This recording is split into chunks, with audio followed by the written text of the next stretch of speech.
And hello there, everyone. We're so excited to talk with you this evening. We're going to give ourselves an opportunity to share this with our friends on our timeline. So excited. Why don't you introduce yourselves? Tell us where you are listening from, and we will get started in about 60 to 120 seconds. How about that?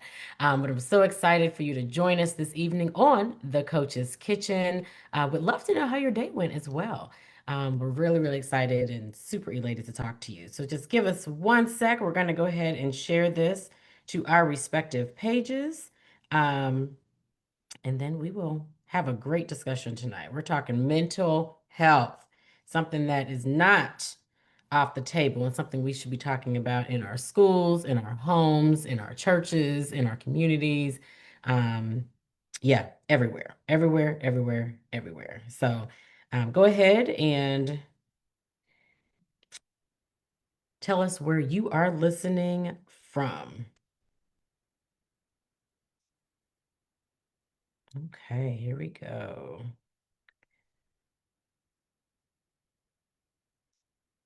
Let's see.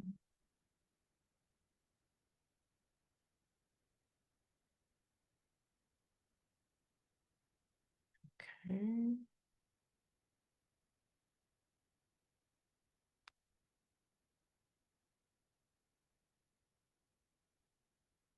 We'll give it another minute and we will get started. Okay.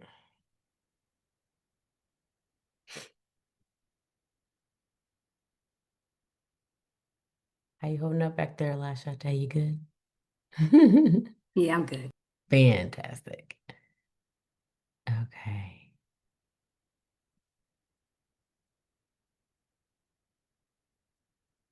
Gonna do this.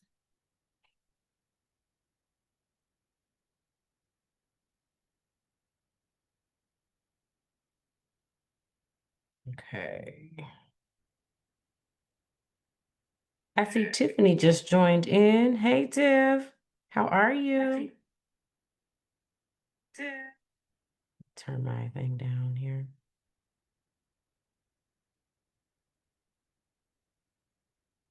All right, let's go ahead and get started. Welcome to tonight's edition of the Coach's Kitchen. We are so elated that you're here. This is the Coach's Kitchen where breakthrough is always on the burner. I'm your host, Leslie Nicole, life strategist, empowerment coach, and your favorite soul chef. This is where ambitious women like you come to unpack what's simmering beneath the surface, from purpose to power moves, healing to high stakes leadership. Because you know what, ladies? This is not fast food healing. It's the slow, sacred work that sticks, that crock pot healing.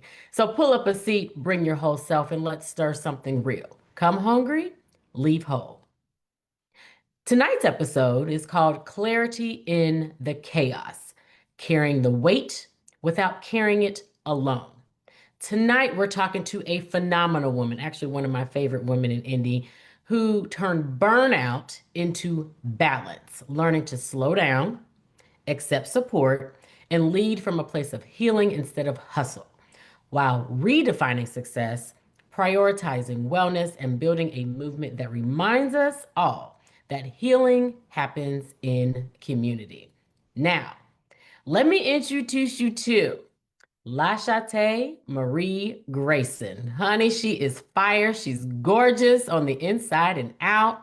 She helps leaders and organizations carry the weight mentally, and she supports Black women in carrying it physically. She's a TED Talk Gary or a TEDx Gary speaker, TED Gary speaker. Lord have mercy, help me tonight. Certified wellness coach and CrossFit level one trainer. She is the founder of Carrying the Weight in Black Girls Who Lift, recognized by Indy Maven as one of Indianapolis's 2025 Women to Watch. LaShatá partners with companies and campuses to center people honoring identity and lived experience, operationalizing belonging, and weaving sustainable habits into daily work.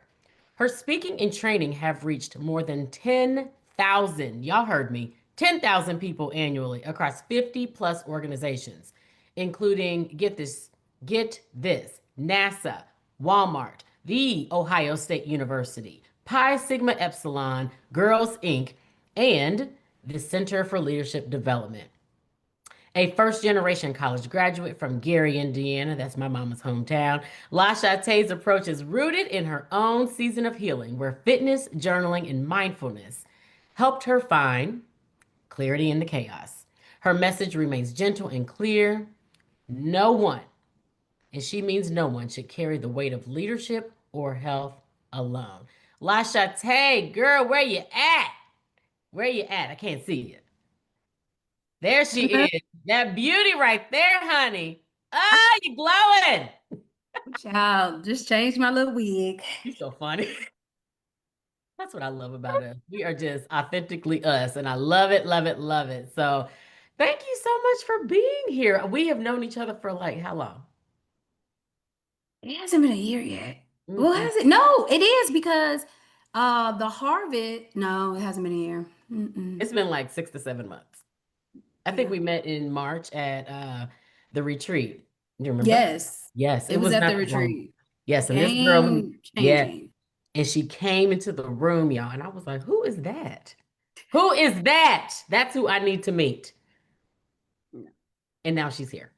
So, so excited you're here, and you've had an incredible year. You've been speaking and traveling and building community. So, let's start off and you just telling us what season of life you're in, like right now, and how you're finding clarity through it all. That's a great question. I think I'm just in this season of growing, growing and being okay with being uncomfortable. Mm, Right? I think when we think about just clarity, and I talked about in my TEDx talk of find a community, and it's not just this notion that you won't never hear no, it's how you respond. And right. so with growing and being okay with being uncomfortable, I have to be okay with how I respond in certain situations. And that's something, a muscle that I'm using, I'm learning. And so growing for me looks like asking the people in my small community for help when I need Mhm. it and being able to articulate what is it that I'm experiencing. Mm, Growing for me looks like holding myself accountable for the things that I have done to people, for the mm, things that I have done to myself, and really just owning my crap. yeah. Growing for me looks like being softer with myself. I Mm, don't think I've treated myself the best. When I say treated myself, how mhm, I've talked to myself or how I've pushed myself past the limits or how I've always felt like I needed to be better or to do better. And mm, so I'm just growing and really in the space of healing. And mm. I think I've realized that it's just an ongoing cycle. It is. It, It it- is. it's really an ongoing cycle of trying to Mhm, find the clarity. And I said this the other day, this notion of like, why is these things just keep happening to me? Like, God, what lesson do I need to keep learning? And mm, so really just in that stage of doing what I need to do for myself. I yeah. also think I'm in the stage of I wouldn't say I'm selfish, but becoming more aware. I don't think I have it perfectly with boundaries, but I am very aware of my limitations and Mhm, what is it I can do and what is it that I can't continue to do. sure. And it's so interesting. So many of us say, I'm being selfish. I'm doing this for myself. And I don't know that that is like you said, that's the right vocabulary word. I think of it more of like self-care. And you talked about boundaries, girl. That's a whole show in itself. I'm Because working on it. no is a sentence. No is a sentence. No is a sentence, but also understanding why is the no, right? Mhm, I told you about this reading a book about let them and also let me. mhm, And I really struggled not necessarily with the let them, but the let me. Like, how do I respond mhm. to these situations? How do I recenter how I'm feeling? Yeah. How do I really put myself in a position? Because Mhm, sometimes that's the accountability piece. mhm. I had got myself into a lot of situations. I really did. And so, really being in that space, I don't think I mastered the self care. The self-care is interesting, but I think I am in this stage of mastering the care that I provide for myself. You Yeah. know, when I think of self-care, it's like, oh, these things that you do for yourself. But for me, mastering how I'm feeling Yeah. and being able to articulate my thoughts, being able to have honest conversations with my friends and my Mhm. family. Honestly, I think the biggest one being able to have honest conversations with myself. Mm. Well, I'll just say I'm gonna put my little coach hat on now. So, but you're growing, and I don't know that self-care is truly like something that anyone has truly mastered. Mhm. But it's a growth, and we're growing beings in progress. So now maybe you can talk about, because we talked about, you started this finding this clarity over a year's time, and it's kind of approached you in this year. What did it look like before you started this journey of healing and wellness? Yeah, so prior to this, about 8 years ago, I was Mhm, struggling a lot with self identity, self esteem. I mhm, was about 70 pounds, right? 70 pounds heavier, and just really finding the strength to love and care for myself. My dad helped me really take the strength to start losing weight. yeah, And it wasn't really just this notion of losing weight, it was actually creating healthier habits for myself. You yeah, know, going to your father and just telling him you don't like yourself, or you're looking in the mirror and it's just like you're heavy and you mhm, can't fit your clothes and all that. So, really started there in college. And then it kind of transitioned on to me going to graduate school and realizing that it's just me by myself. I went to yeah, graduate school about 4 hours away. And so me wow, just by myself mhm, navigating all those different type of things. So it really started first with weight loss and finding a love with fitness, health, mhm, and how to take care of myself. And mhm, then going down to grad school where I navigated how to be fully by myself because I'm mhm, from Gary, Indiana. I went to IUPUI, which is IUI now. So it's only mhm, about 2 hours away from home. And mhm, so I still had my family, I still had people to lean on. But when I went to graduate school, I didn't have really anyone. It was yeah, like starting over, and I really had to start realizing some things as it relates to myself. I started mhm, to work after mhm, graduate school, and I think that's where like the layer of expectations and society norms weigh heavy on me. I had a job, I had all these things, and society, they quick to say, where your man at? Where your kids? Oh, you have all these things. And so I was going through just a lot of different things. I think prior to that, even me, a lot of people don't even know this. I had to realize this. Me getting my master's was a trauma response within itself, running from bad situationships and relationships, and I felt like I needed to leave Indianapolis because I wasn't happy, not realizing that just because you move, the problems don't go away. right, Environment doesn't fully change who you are. And mhm, so getting a job, still having this societal pressure, working in white spaces as a black woman, being a high achiever, always just feel like and I have to be the best, I have to do the best. And so I didn't have a level of balance. I really mhm, don't think it's a balance, but I didn't have, I started to see myself getting back into these old patterns. I was mhm, eating late. I was eating bad. I was mhm, working, right? My career became my full identity, me mhm, achieving. And honestly, it went on and on until I got another job and moved closer back to home. mhm, And it was just a challenge for me. I had started a few businesses, I had gotten to speaking, and so I was thriving on the outside. mhm, But the reality was, I really wasn't just taking care of myself. I think everything about health was fine, right? I was working out, I had those skills, but the other side, the mental mhm, stability, the mental strength, I didn't have. And so I had got to a space of really hitting a low space and rock bottom, which I kind of talk a little bit about in my TED talk. This mhm, notion of I was at a job, this was about 2020, no, 2021, mhm. probably 2023, I decided to quit my job. I Oh, quit you my just quit? job. You just Oh quit? yeah. Oh yeah, I Okay. quit. I quit honestly because I didn't like working there. I was unhappy. I was achieving. I didn't Mhm, feel like the environment was conducive for me. I mhm, really had to decide if I wanted to continue to advocate for Black students or advocate for myself. And I really cried so hard mhm, because I didn't know how to not support other people. and just support Mhm. myself. Yeah. And so I moved back home. This is the speed version. I moved back home with my granny. I subleased my apartment. Shout out to Mhm. my students. They helped me pack up my apartment, Oh, wow. U-Haul, yeah, Okay. everything. I found the subleaser and I was out. I think I had a call a week before that and told my Granny MJ, that I wanted to move back home. I wasn't happy. She said, "Well, I don't know what you Mhm. stay in the place where you're not happy. Just come home." Mhm. And that was honestly what I needed. So I moved back. I was 30. At this point, I'm 30 something. I had received New Professional of the Year. I received so many awards. Like, oh, I was Mhm. just, the glow up was so real for someone like me. And during that season of being back in Gary, Indiana, I just realized that I have all these titles, I have all these degrees, and I'm just not happy. And yet I'm back at home.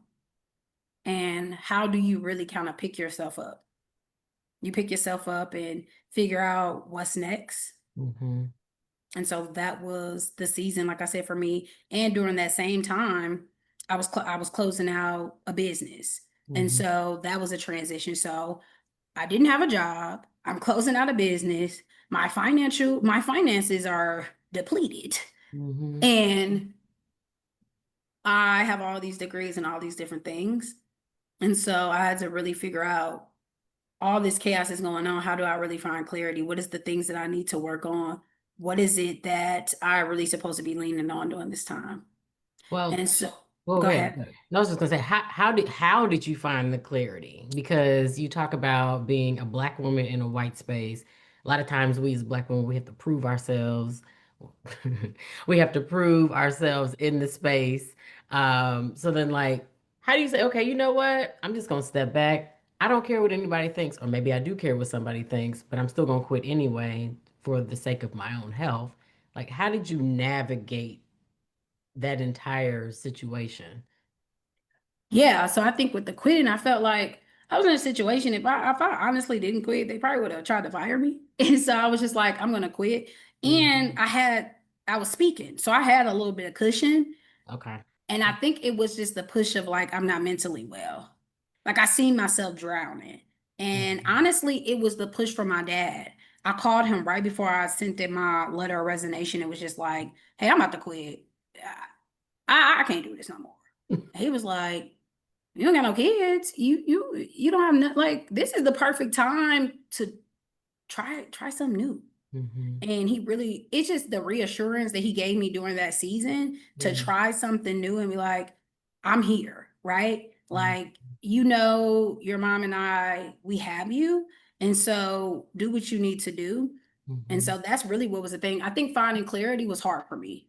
Okay. I really think really living with my granny was a Mhm. helpful experience because it was days I didn't want to get up.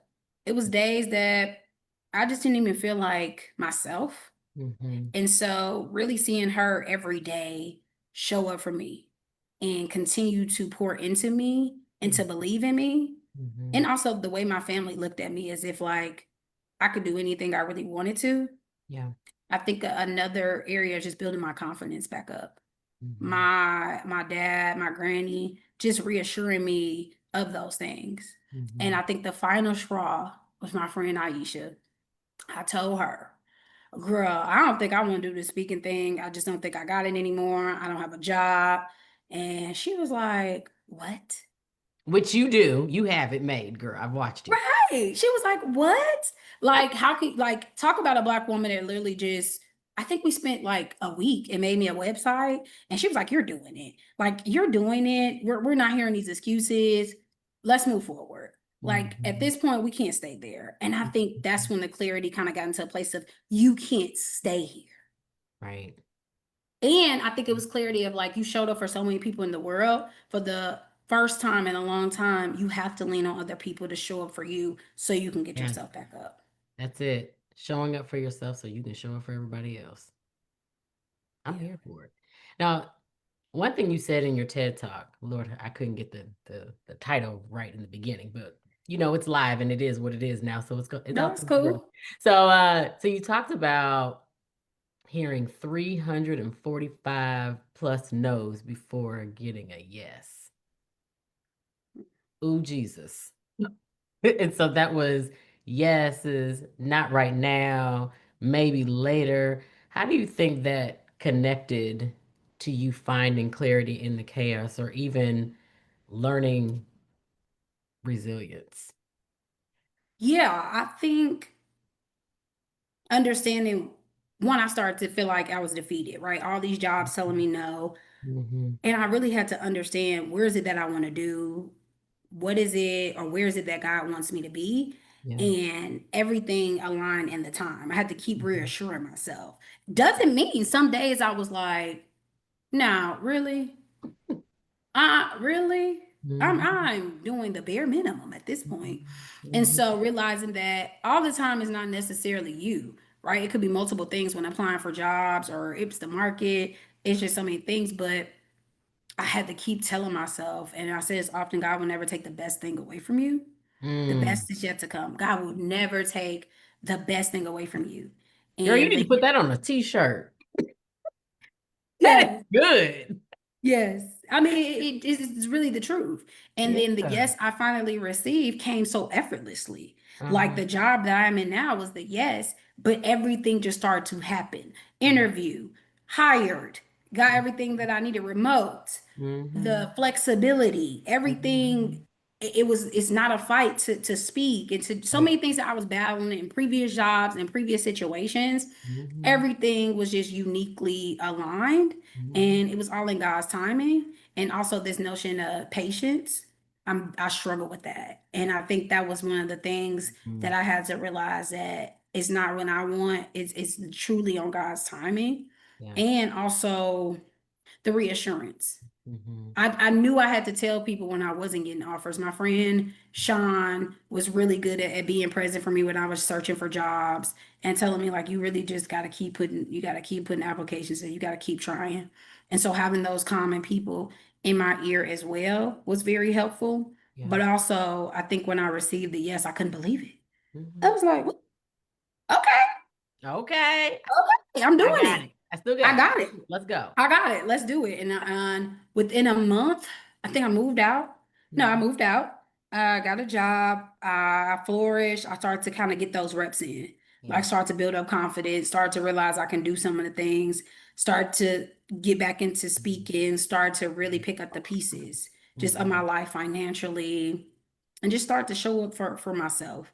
I Yeah. had to navigate some different things and realize what is this new version of Mm-hmm. LaShatá and not the version attached to higher education, not the version attached to fraternity sorority life, not the version attached to so many different things. And Mm-hmm. what does this new version of me look like? So you must know my script over here. I have questions that I'm going off of, and then I have questions that are just coming out the woodwork. But it's so interesting you just talked about that. Like, what does my life look like without these things? Like that being the focal point. So let's talk about living without achieving. What does Mm. that look like in real time? Because there are so many people out here. Sometimes I wonder, I'm like, so why do you do all that? Is it, no, seriously, I do. I'm like, are y'all doing it because God told you to do it? Or is it a resume builder, which, sometimes we do those too. Or is it for validation and or clout? So I just wonder, like, how do you honor that with while still being ambitious? Like, how do you still live without achieving, but still knowing, you know what? I still want to be ambitious. I still want to achieve some goals. I still want to look good. Like, you look good, girl. Like, I still want to look good. I still want to feel good. I still want to achieve great goals in life, professionally and personally. For me, one thing when didn't have a lot of titles and I wasn't doing anything, I Mm-hmm. think I really had to sit in it. It would be times I would sit in my car and just cry. I didn't took naps in my car. I literally would just sit there and cry because it was a humbling experience to say, like, you have all these things, right? Yeah. You went to school, you did everything right, and yet why is life happening to me like this? Yes. Why are you doing this to me? Yes. And so I think all of those things had to happen for me to realize that it really doesn't matter what I have. And was I truly honoring God when I was in those seasons? No. Was I truly doing things that served God? No. Was Mhm. I in this space of vain? Yes. Was I in this space of spending fruitlessly? Absolutely. Yeah. It was a lot of things. Was I in this space of feeling myself? For sure. Mm. And so now I Mhm. think it's more clear of like, does that really align with what I'm supposed to be doing? Yes. Now I'm like, I've lost. I tell people this, and a girl said this to me, like, you just, it's like you're over it. I said, I'm not over it. But when you have lost everything Yeah. financially, you literally have no money in your bank account. You're pulling money out of your 401k to pay for a lawyer. You're sleeping in your grandmother's house. You're crying in your car and taking naps. You literally have, okay, you got a master's. Okay, you got a bachelor's. You have nothing. And Mm. so when you have to pick yourself up and humble yourself to have nothing, you realize that so much of it could be gone. Yeah. And so now I move with this notion of this can be gone tomorrow because it has been gone before. And so I am very thankful Yeah. of the life that I get to live now.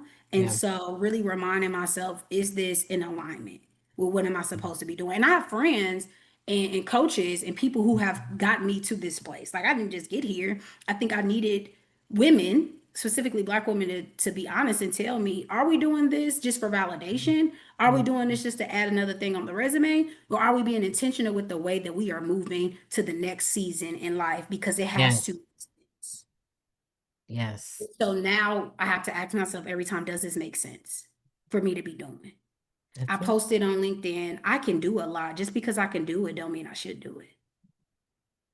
And so now I'm in a space where I don't have to do everything. Certain Mm. things I will not do, and Mm. certain things I don't have the capacity to do. That's right. That's right. And so you've talked about openly about getting a like diagnosis of anxiety and ADHD in your 30s. And that's it's vulnerable yet it's powerful. What shifted for you after that quote unquote diagnosis or realization?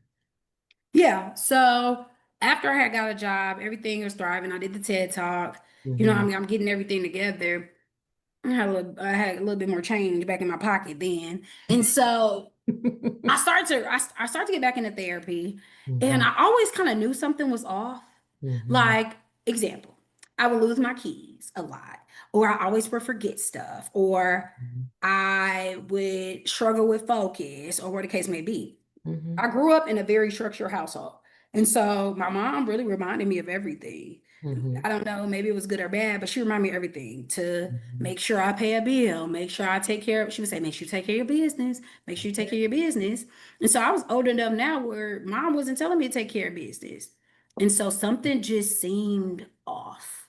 And Yeah. so I had talked to my therapist at the time, like, hey, I'm just having all these symptoms. I've always struggled with this, and Mm-hmm. just something seems off. So I had got tested, did a multitude of different tests. And Mm-hmm. so doctor said to me, Black mama, it's cool. Just, oh yeah, the test. Wow. It was the wow. Like, girl, okay, don't do too much. You are Wow. so funny. Wow. She was like, yeah, very hyperactive, focused. You definitely struggle with some of those things. I Yeah. was late to the appointment for the test. She Oh was like, God. even you were, just some of the signs that were there. But she Hmm. also told me I struggle with anxiety and depression. And I Hmm. was just looking at her like, girl, now how we get here? Hmm. Now you doing too much because I only came here for one thing. And so when she broke everything down to me, far as sometimes when you're anxious, it can lead to hypering your ADHD. And so they were trying to figure out my anxiety prior to me being prescribed any medication for ADHD. Because if we can get the anxiety under control, maybe that can help with the focus. Maybe that was the first part of it. And Hmm. so I went through this notion of not telling anyone at first. Hmm. Like, I'm just not going to say anything. Hmm. And as I had started to get prescribed medication, I just got nervous of Yeah. like, okay, I won't tell anyone. What if something happens? Like, I need to tell someone. So I had told a few friends. My cousin was living with me at the time. She was a nurse. And so I told her, like, hey, in case I have any side effects. And Mm-hmm. I went through the notion for like a month of what is wrong with me. Mm-hmm. I'm a high achiever. I have all these accolades, I have all these things. How is it that someone telling me that something's wrong? Yeah. And it took me a while to really register to say, like, why was that my first response that something is wrong with me? Or I'm out of order, or what the case may be, just the ways in which I was talking to myself. And I also had a great friend that had kind of helped me through the process Mm-hmm. of just questions to ask and, hey, it's okay. This is a thing. We just don't talk about it. And so when I was diagnosed of last year, October of last year, Mm-hmm. I just went to this notion of like embarrassment. I was Mm-hmm. really embarrassed. So I Mm-hmm. never really told too many people because Mm-hmm. I didn't want them to know, like, oh, you do fitness, you do all these things, and like you struggle with focus. I think it's this notion people always say, oh, I got a little ADHD, undiagnosed. It's always a little joke, a little jokey Mm-hmm. joke. But Right. when you actually sit in a room and someone telling you you have it, and someone is telling you we can get you to this space of, okay, you might not take depression medicine, you might not take anxiety medication, but you will take this medicine probably for the rest of your life. Mm. It's a possibility. Yeah, we can try to get you on, but all of the things. So everything started to just cloud in my Yeah. head. Yeah. And in me not, I didn't know. You don't know what to ask. You don't know. You're just all over the place. Mm-hmm. And so I had to really ask myself, what is it that I want to do? Mm-hmm. And I think really the therapists and all the people that were involved asking me a lot of questions about my upbringing and about how I was raised. And they thought it was honestly remarkable that I was just really thriving the way that I was. But Mm-hmm. everything made sense because my mother was very involved in my life, even as an adult. Mm-hmm. So it didn't give me room to forget. It didn't give me room to do a lot by myself. And so I was actually being able to do stuff by myself. That's why I was forgetting. That's why I wasn't paying bills on time. That's why I would sign up for 1,000 Mm-hmm. subscriptions and forget to cancel them. Mm-hmm. And so it was just that space, like I said, and it made me, like I said, I closed out a business. I left my job. It made me start reflecting back to all of the things that I experienced and was just like, was it me? Mm-hmm. Was it because I wasn't focused? Was it because, like, you just start to question so many things about yourself when you Yeah. first get, for me, when you first get diagnosed. Yeah. So one of the other things that I've listened to your TED talk a few times since you sent it over to me, but you had mentioned, and I think this was so powerful. You said we've learned to be silent in chaos. Mm, We've learned to be silent in chaos. We need to learn to unlearn. We have so many systematic problems. Habits become behaviors. So, how do you suggest? Because you said you were quiet at first, right? So, how do you suggest we, as Black women, as a people, the Black community, or people in general, how do you suggest we be intentional about unlearning those things? And I do realize it's different strokes for different folks too, and we all have different resources, all different backgrounds, all different mindsets. Black people, we don't talk about that, especially if we're saved.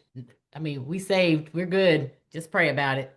oh, yeah, especially the medication. I think we don't, we talk about now therapy, right? I see a lot of people are centered around, it's like, we're about mental health to it's about mental health. We only about mental health certain parts of it. You can go to Mm, therapy, but if someone's diagnosed or someone wants to take medication, it's like, oh, you don't need that. You can just pray that off, right? I think, oh, why do you say that about yourself? All these different things, and it doesn't make it a space for you to be brave, and mm, also it doesn't create a space where education can be provided. mm, And I mhm, think for me, it was like at this point, I live alone.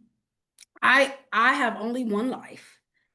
Am I going to keep showing up for everyone else? Am I going to keep pleasing my family? Am I going to keep doing all these things for other people? Or am I going to try to get myself help and get me to a space where I feel better? right. Dang, would anyone else feel? I'm struggling. I, Yeah. I'm the one that has to. deal with this by myself at home. I'm the one that's impacting my life. And I Mhm. think a lot of people honestly struggle with this notion of showing up for themselves. As much as we say we do, as much as we say self-care, when you are really a part of, when we talk about that Black family and what happens in this house stays in this house, you're just not taught how to do these things because you're pleasing so many other people. And I had to Mhm. get to a space where, listen, you don't Mhm. want to still forgetting your keys. You the one that's going through all these things. Other people are thriving. So what is it that I need to do to get myself thriving? And so that was one of the things. And being open and honest of the pros and cons of it. I think it's other sides, right? You can Mhm. take medication, if you want to, but there's the other side of it. So I can respect both sides, I tell people, because when you're Mhm. taking medication, it's trial and error. Yeah. The reality, it Yep. sometimes sometimes it's not just they prescribe you something and this is just gonna work. Yeah. No, it's trial and error, it's doses, it's different things. And so a lot of people feel like, why bother? And depending on the level of money that you have, your insurance, it can be very expensive. Mhm. And so I recognize the privilege that I have, that I was able to afford, different tries. I was able to I had access to, I'm in a sorority. So a lot of Black women who are in that field was able to provide me and guide me with information on, like, these are the questions you should be asking. This is the kind of test you should be taking based off of your blood type. And you can see what type of medications may not go well with you, right? That's expensive. And Yeah. so I see both sides. Mhm. And I say, I had to do what was best for me. And I Mhm. don't think a lot of people can make that choice to do what's best for you. Yeah. Hmm. I know I said a lot. No, Yeah. you did. But it's all good. I'm so hung up on one thing that you said though, and I'm just like, that is a whole part two panel discussion. You had talked about the Black family, and we tend not to, what we say stays in this house, but it really stems from pleasing people. And I Hmm. just think about pleasing people, is that, I don't know. I just feel like it just goes so much further back in history. And Oh, I just absolutely. don't have time to unpack that right now. No, but But I do think this yeah, notion of what you said about the Black family, yeah. and I bring up my mom, and I talked to my mom prior to even me coming on here, Hmm. because it was things and elements that I would have to share about us. Hmm. And I had to get to a space in my journey where I was approving for my mom's approval for so long. And Hmm. so if my mom or my family thought it was wrong, well, that's just wrong. Like, I'm not gonna do it, or I don't want to be the oddball, or I don't want to be the XYZ person. And Hmm. to this place, I was just like, this is not working for me. Right. But I do think it's this notion in the Black family where when you talk about medication, when you talked about being diagnosed, Hmm. ain't nothing wrong with you. I'm just tripping. Tripping. Or why you gonna let them people give you that? They love it. Why you gonna let them people give you that? Hmm. That's one of the things, but we always telling people therapy, therapy. Now we telling people therapy. Yeah. People, and I also think the reason why it was so important to me to come on this space and to share my story about it is because we are missing the mark for Black women and for Black people. We are missing the mark for access, for education, all Hmm. because, one, we won't speak up, all because we Hmm. are in spaces that it is not accepted, and Yeah. also because we just lack the knowledge and resources. And Hmm. that was one of the things I realized that kind of got me to this space of like, oh, you can't give up on Black girls to live because of the experience that you went through, all Hmm. of the people you had to talk to, all Yeah. the questions that you had to ask, all the money that you had to invest into getting yourself the help. It should not be this hard. It Hmm. should not be this hard for me to get the help that I need, for me to ask the questions, for me to know, but it is. And it's another layer of cultural awareness when it comes to diagnosis, when it comes to Yeah. going to doctors, when it comes to the way in which people treat us. And so we have to be in a space where we are waking up. I think people are Yeah. asleep. We are asleep. We are telling people to do so many different things and not telling them how. I can't tell you to go to therapy and not realize that, how do you go to therapy? Where do you go find a therapist? How do you get the money for therapy? All these different layers of things. I can't just tell you to do something. Hmm. And so that was the one of the most important things as I figured out how to pick myself up, how to, get the medication that I needed. how to do all of these different things, stand up to my family. My family is very supportive now. My Mm, granny comes and visit me all the time. My mother and my grandmother, they're researching about it. They're like, okay, well, okay, girl, we cleaned this up for you. Okay, did you remember? Like, we're a team now. It's a team. It's not, oh, will you do this? It's, oh, how do we help you navigate this and get to the space in life where you are thriving? right. And if more people and more Black families were like that, I think we'll have people that are way better off. Yeah. So for our listeners tonight, and I just cannot believe we're at almost at time. Like we started about 5 minutes late, so I'm gonna hold you hopefully to about 6:50, if that's all Okay. right. But for someone listening who feels the weight right now, what's one, just one small way they can start carrying it differently?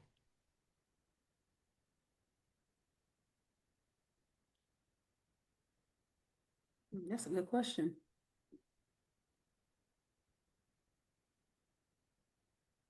Hmm. I would say one, they would have to identify what the weight is and Mm-hmm. figure out what is it that you need for things to feel light.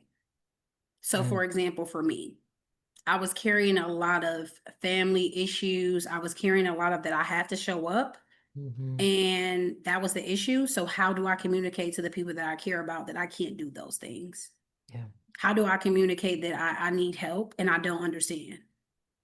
And Mm-hmm. so you have to figure out what is it that you are truly carrying, whether it's stress. Okay, where's the stress coming from? Is it a mixed management of your calendar? Is it showing up for people? Is it doing too much? Mm-hmm. And then figuring out, now that I know what this weight is and what is it that I'm carrying, how is it that I want to move forward to kind of get rid of some of these things? We got to identify, I think, the problem that we're trying to solve. But the first thing is to self-evaluate yourself and what is it that you are doing. That's what advice I would give them, because the weight doesn't really get lighter until you start to become aware more of yourself. Awareness.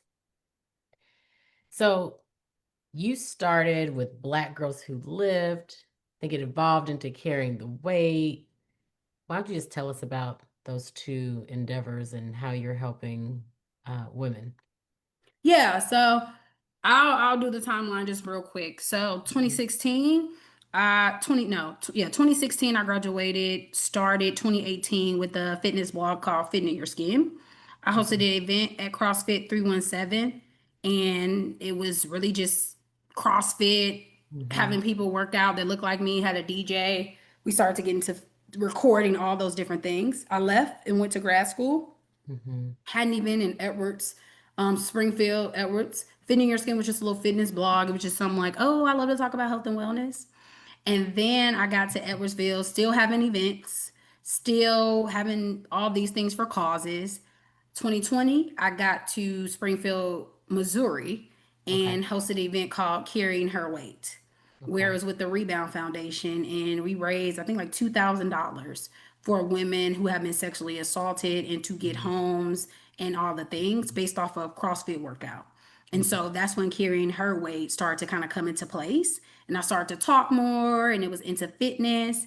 And then during COVID, I had an event with I think it was four or five other women and trainers in Indianapolis, and we Mm-hmm. called it Black Girls. We called it Carrying the Weight, but it was turned into Black Girls Who Lived, where we Okay. was still raising funds. All of these things was raising funds and raising awareness and getting Black people into shape.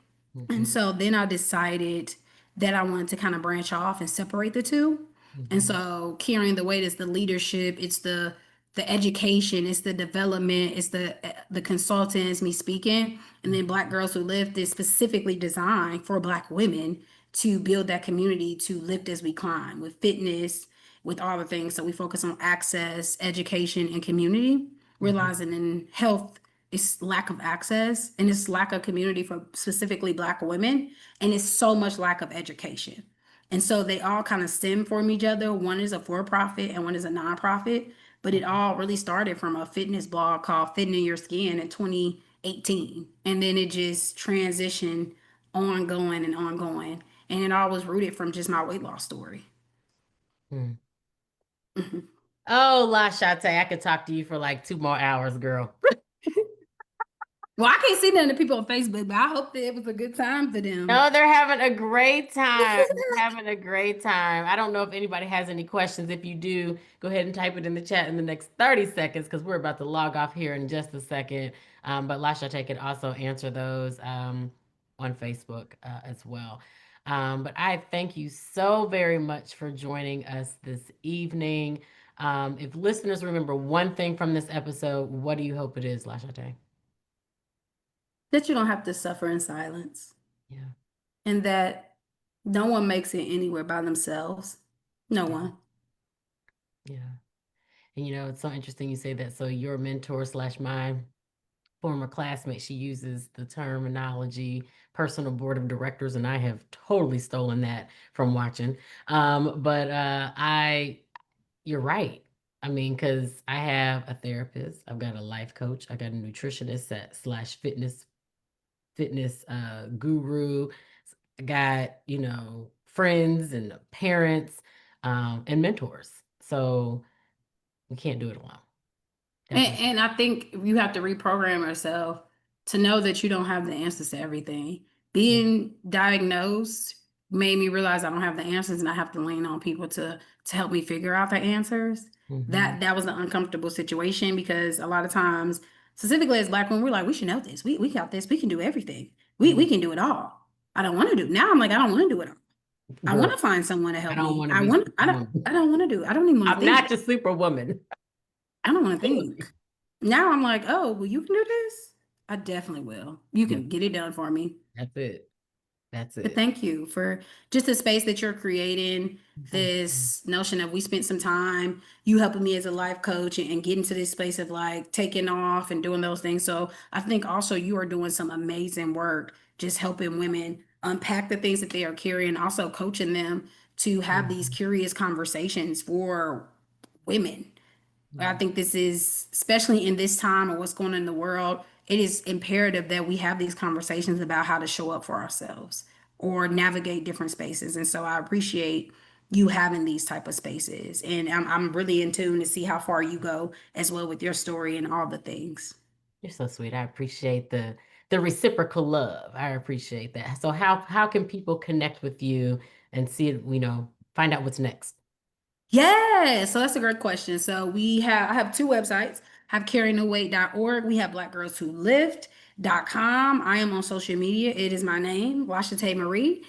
We have Carrying the Weight. We have Black Girls Who Live. And I'm on Facebook as well. And so DM me, write me a question, and see what is in tune. I took a break from Black Girls Who Live. We're gonna have some fitness events. We're gonna do some stuff. We gotta get some Okay. stuff moving. Let's And get I'm it. still talking. I got some stuff. Oh, you be speaking, girl. You be speaking I'm some still stuff. talking.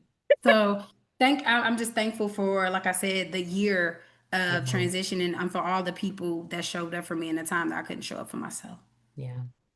Well, thank you so much, LaShatá. I appreciate you beyond measure. As I mentioned, I met her about 6 or 7 months ago, and she is just a beauty.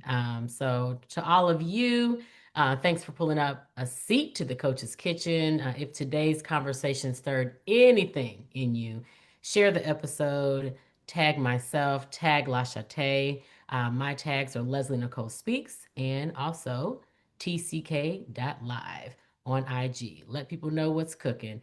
And if you are ready to stop carrying that weight alone, reach out to LaShatá, reach out to me. I also offer customized one-on-one coaching, as she mentioned, to She's help you really find good. clarity. I didn't expect you to shout me out like that, but I appreciate it, girl. But I do help you find the clarity, the balance, and the courage to show up for whom? Yourself. So remember, this is where wholeness gets cooked slow. And sister, your breakthrough is always welcome here. So until next time, stay bold and stay whole. Love y'all. See you next week on The Coach's Kitchen. Peace out. Love y'all.